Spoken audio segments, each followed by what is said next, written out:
Hey everyone, what's up everybody? So welcome to 2-minute Lightroom and Photoshop tips and tricks. So today I'm going to show you how to create custom vignette in your photos. So let's get started. So you need to have a photograph open in Photoshop. I'm in Photoshop 2015 CC. You can be in any version of Photoshop for this trick. So let's get started. So you just have to duplicate your background layer by Ctrl plus J, and you see there's a copy of the background layer created. Now you need to just change your blending mode from normal to multiply. Yeah, you see, now a vignette is created on your photograph, but it's everywhere. You don't want it to be everywhere.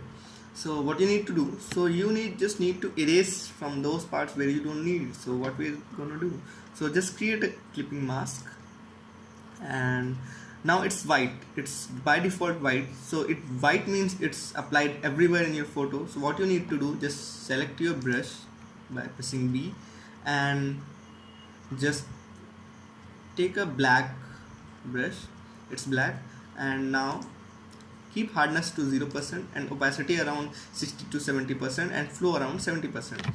Now keep the size of your brush slightly big like this. Yeah, now just erase the vignette from those parts where you don't need it, and by just single clicking it. Don't paint it, just single click it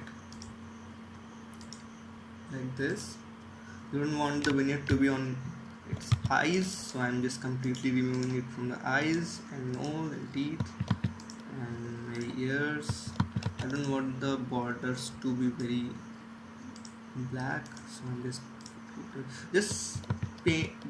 click the button randomly in your photo to make it disappear from various parts. You see, you can just zoom it out, and yeah, it's done, I think. So here's the before and here's the after. You see, now a custom vignette is created and you can just flatten it. It's done. Thank you for watching. We'll be back next day with another trick.